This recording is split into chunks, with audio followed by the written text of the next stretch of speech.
Electrophilic substitution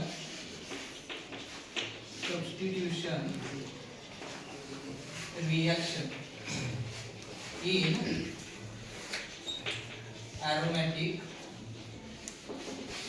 compound.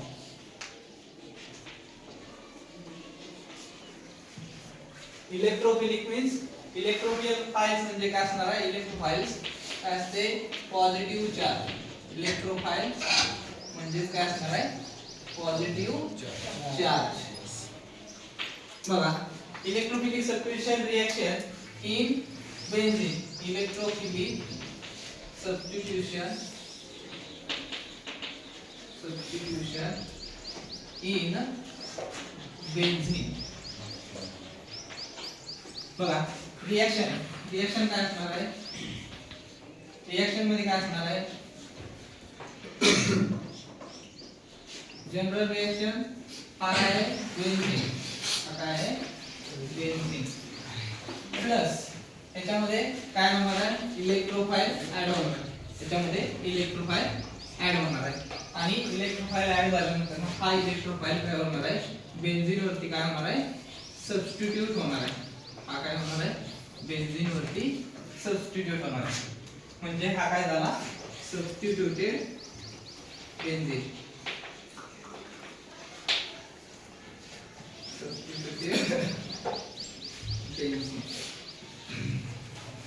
हा झाला substituted benzene for example हे झालं जनरल रिएक्शन त्यानंतर ना एक्झाम्पल याच्यामध्ये एक्झाम्पल मध्ये बघा याची पहिला प्रोसेस काय असणार आहे HNO3 प्लस H2SO4 ह्याच्यापासून काय मिळणार आहे आपल्याला NO2 पॉझिटिव्ह चार्ज आणि HSO4 मायनस हे चार्ज मिळणार बरोबर हा काय झाला तुमचा इलेक्ट्रोफाइल झाला हा काय झाला इलेक्ट्रोफाइल झाला हा इलेक्ट्रोफाइल काय करायचा आहे बेंझीन वरती रिएक्ट करायचा हा काय करणार बेंझीन वरती रिएक्ट करणार बरोबर मग ही रिएक्शन कंप्लीट करायची असेल तर काय घेणार आहे तुम्ही HNO3 in presence of H2SO4 तर रिएक्शन मध्ये काय होणार आहे त्यामध्ये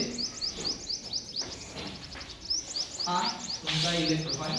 NO2 अटॅच असेल मग याचं नाव काय झालं ए बेंझीन हा नायट्रिक ऍसिड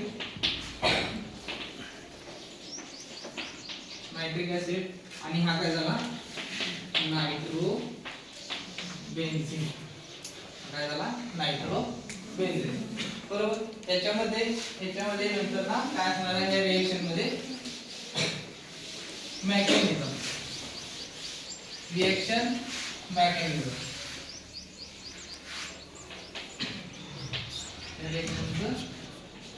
मेकॅनिझम पहिली स्टेप असणार आहे formation of electrophile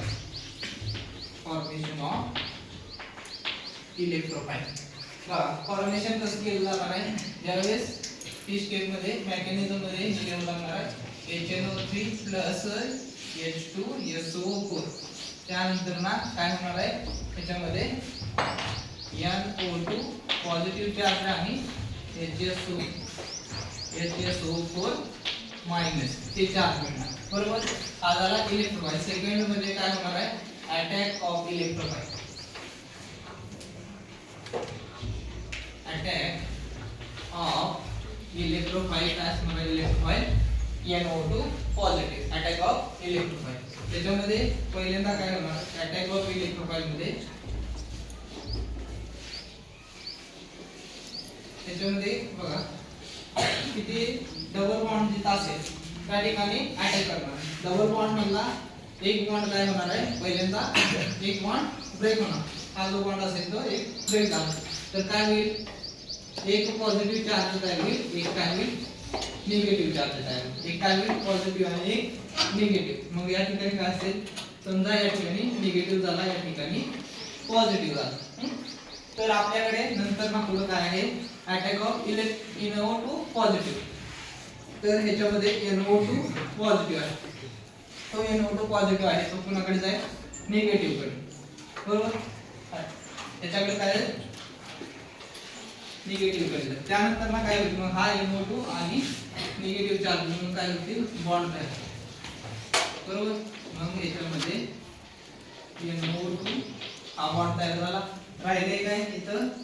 positive charge, राहिले काय पॉझिटिव्ह चार्ज. मग या पॉझिटिव्ह चार्जसाठी हे पॉझिटिव्ह चार्ज जर हा डबल बॉन्ड इथं शिफ्ट झाला तर हा पॉझिटिव्ह चार्ज येतला या ठिकाणी, म्हणजे काय होणार आहे बघा,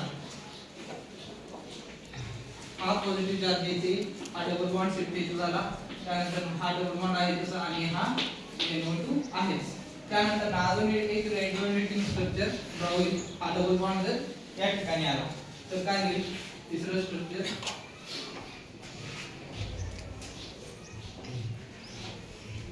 हा डबल बॉन्ड या ठिकाणी आला तर या ठिकाणी काय होईल पॉझिटिव्ह चार्ज हा NO2 आहे तसा आणि हा डबल बॉन्ड पण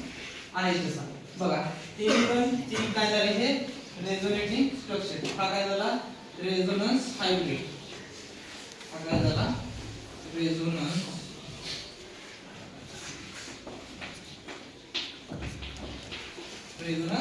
हायब्रिड, बरोबर. मग याच्यासाठी काय करू शकतो आपण सगळ्यांसाठी मिळून एक स्ट्रक्चर काढू शकतो, या सगळ्यांसाठी मिळून एक स्ट्रक्चर काढू शकतो. NO2 आणि पॉझिटिव्ह चार्ज या ठिकाणी मध्ये देऊ आपण अशा प्रकारचं स्ट्रक्चर काढू शकतो, बरोबर. त्यानंतर ना तिसरी स्टेप असेल, ही झाली दुसरी स्टेप. त्यानंतर ना